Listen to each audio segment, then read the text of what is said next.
Olá, queridos, bom dia. Eu sou o Thiago Mendes e estamos dando início a mais um devocional do Temor e Tremor, seu devocional de Atos dos Apóstolos. Já estamos chegando ao fim, hein? Estamos no penúltimo capítulo, capítulo 27. Hoje meditaremos do versículo 13 ao 26. Você que nos acompanha desde o início, em breve poderá dizer que estudou um livro da Bíblia por completo. Então não perca os próximos capítulos. Mas antes disso, curte a nossa página, compartilha, vai lá nas outras mídias, no Instagram, em todas as plataformas, no YouTube e curte a nossa página, compartilha a mensagem do Evangelho. É isso que pedimos de cada um de vocês.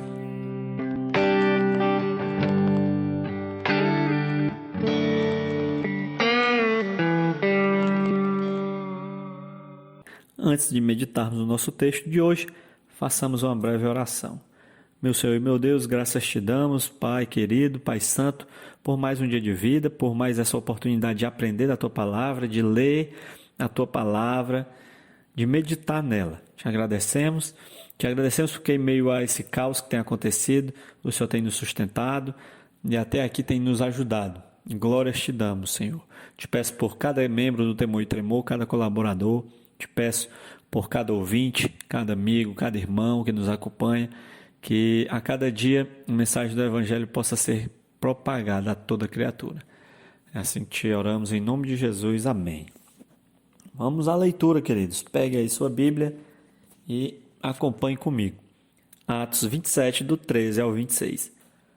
Começando a soprar suavemente o vento sul, eles pensaram que haviam obtido o que desejavam. Por isso levantaram âncoras e foram navegando ao longo da costa da Creta.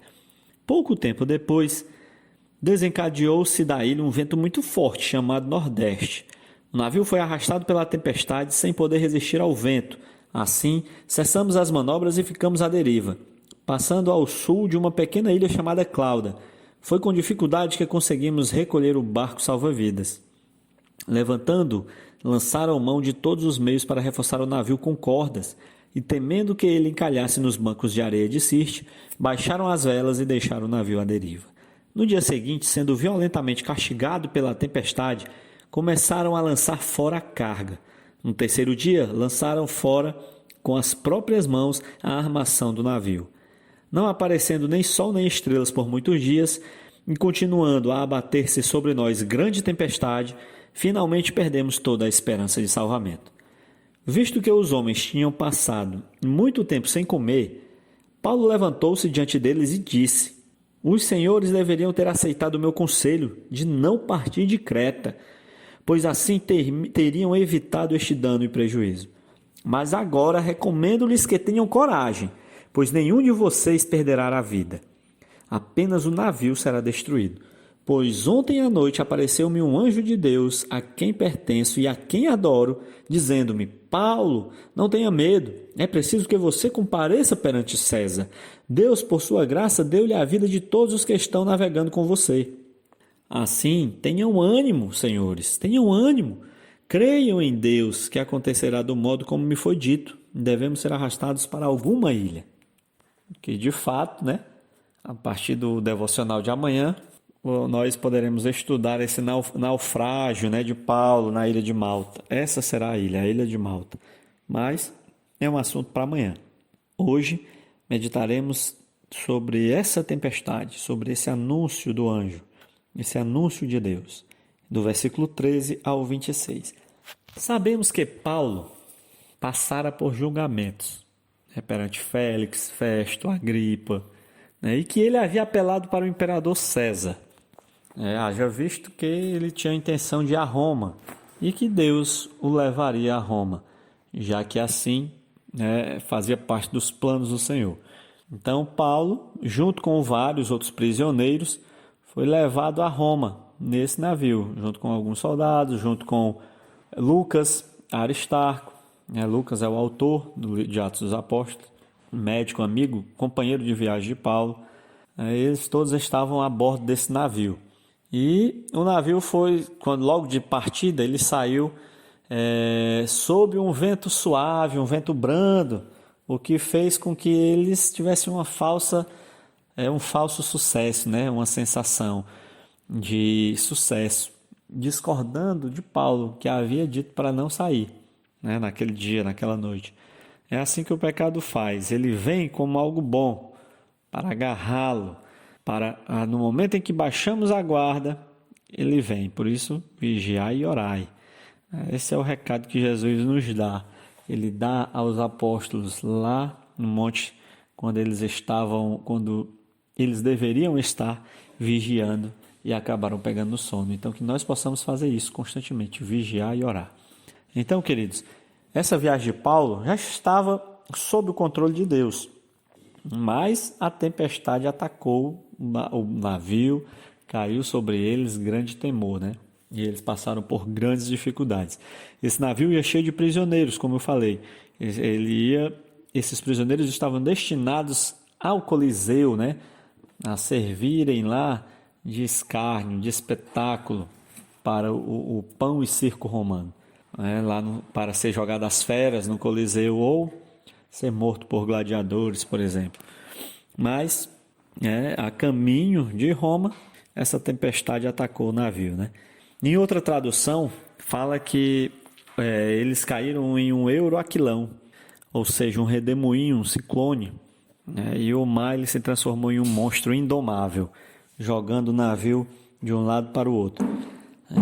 E aí eles continuaram, né? Seguindo, tentando de todas as formas amarrar, segurar o navio. Passaram cordas em volta do casco do navio para ver se mantinham as tábuas firmes, porque tudo estava sendo devastado por essa tempestade, né?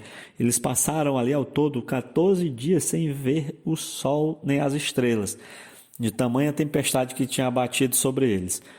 Então, alguns haviam até tentado fugir com medo, jogar do barco salva-vidas, mas retornaram o barco, né? Retornaram essas pessoas, até porque a mensagem era que nenhum se fosse, porque nenhum se perderia, nenhum morreria naquilo ali. Só aconteceria danos dos objetos, no caso do navio, né? Danos materiais, certo? E aí a gente vai ver ao longo da narrativa aqui de Lucas que o navio ele foi, né, arrastado pela tempestade e que ele passou por um local muito conhecido pelos bancos de areia na costa da África, chamada de Sirte, né, um local chamado Sirte, um local onde havia muitos naufrágios, né, e eles ficaram à deriva, ou seja, sem ter como governar o navio. O navio estava ali sendo levado conforme a tempestade queria. Matthew Henry diz que quando é inútil se esforçar, é sábio render-se. E não adiantava mais lutar contra essa tempestade. Eles apenas renderam-se e deixaram que o mar levasse-os para onde quisesse, né? Então o navio ficou à deriva, o barco ficou à deriva. Tiveram muito prejuízo, né? Tiveram que aliviar a carga com os seus próprios materiais, até mesmo com comida. E aí, você já se viu à deriva, como esse navio? Já esteve à deriva na sua família? Já esteve à deriva no seu casamento, nas suas finanças, nos seus estudos? Queridos, quando estamos à deriva e perdemos o controle da nossa vida, somente Deus é quem pode nos resgatar. Na verdade, desde o início, o controle das nossas vidas deve ser entregue na mão de Deus. Quando desobedecemos, quando por altivez, por dura cerviz, por jactância, por querermos ser prepotentes em nossa inteligência, achando que podemos controlar, né, a gente passa por essas dificuldades e por esses problemas. Acabamos ficando à deriva, porque o controle da nossa vida não passa pelas nossas mãos, mas pelas mãos do Senhor. Que possamos entregar nossa vida nas mãos do Senhor e vigiai e orai, para que não caiamos em tentação. É assim que devemos fazer, é assim que cada um deve fazer. Entregar a nossa vida nas mãos do Senhor, conselhos do Senhor. E escolher. Os homens, eles abandonaram o conselho que Paulo deu, com certeza orientado por Deus, e escolheram ali a falsa tranquilidade daquele mar. É sempre melhor depender de Deus e de sua palavra, queridos. Dependa da palavra de Deus. né? O conhecimento, o temor do Senhor, ele é o princípio da sabedoria. É isso que devemos fazer. A esperança, ela se foi. 14 dias sem aparecer sol e estrelas, apenas chuva e tempestade. Mas Paulo levanta-se a partir do verso 21, do 22, Paulo começa a falar. Ele levanta-se e tenta animar os homens, encorajar, e diz que recebeu a mensagem de um anjo, em que um anjo havia aparecido a ele, uma mensagem do próprio Deus vivo, a quem ele adorava, a quem ele servia, que dizia que nenhuma das pessoas que ali estavam com ele no navio pereceria. Apenas danos materiais, apenas o navio seria destruído, o material, a carga seria perdida, mas que as pessoas sobreviveriam.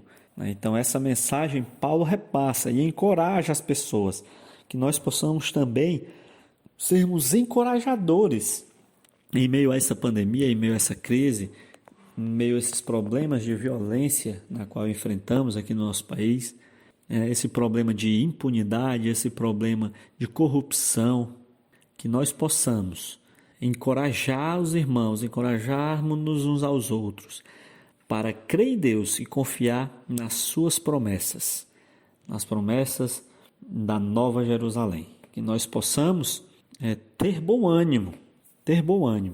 E a mensagem do anjo a Paulo era essa, que nenhum daqueles que estavam com ele morreriam e que era preciso que ele comparecesse perante César. Ou seja, já era plano de Deus. Ele tinha que chegar a Roma e ele chegaria. Vivo, não morto, mas ele chegaria a Roma, né? Então Deus, por sua graça, deu a vida de todos na mão de Paulo. E aí Paulo animou o povo, para que eles pudessem, continuar. Você vai ver na mensagem seguinte que ele parte o pão com eles e que continua animando. E aí eles chegarão a uma ilha que é assunto para o devocional de amanhã. Então não perca o devocional de amanhã, querido. Estamos chegando ao fim aí de Atos dos Apóstolos. Então, a nossa aplicação de hoje é não cair nas armadilhas do inimigo, porque ela aparece como um vento brando, suave, como um zéfiro tocando a pele, uma brisa suave. Mas, na verdade, ela esconde uma grande tempestade que pode fazer com que a sua vida fique à deriva e venha a naufragar. Então, vigiai e orai, uma das aplicações de hoje. A outra é ter bom ânimo, encorajar aqueles que mais precisam. É por isso que devemos estar unidos, reunidos em assembleia, em comunhão com os irmãos, para que não venhamos a desfalecer e enfraquecer. Por isso, não apoiamos os desengrejados, mas orientamos a eles, aconselhamos para que procure a comunhão dos santos, para se fortalecer mutuamente. Então, queridos, tenhamos bom ânimo, que dias melhores virão. Se não for nessa vida, será na próxima, na Nova Jerusalém. Mas não venhamos a desanimar e venhamos nos fortalecer, que esse momento de crise na qual passamos, na saúde, nas finanças do país, em tudo que estamos vivendo na economia, em breve melhorará, porque o Senhor é aquele que está conosco, né? E que nós possamos não dar lugar ao medo e nem esfriar, porque o Evangelho deve ser um fogo dentro do nosso coração todo dia, com esperança de que um dia estaremos reunidos com Cristo na glória. Então, tenha fé, tenha força e que tenhamos um bom dia, uma boa semana. É isso que eu desejo a cada um que está nos acompanhando nesse momento. Um abraço a todos e até amanhã.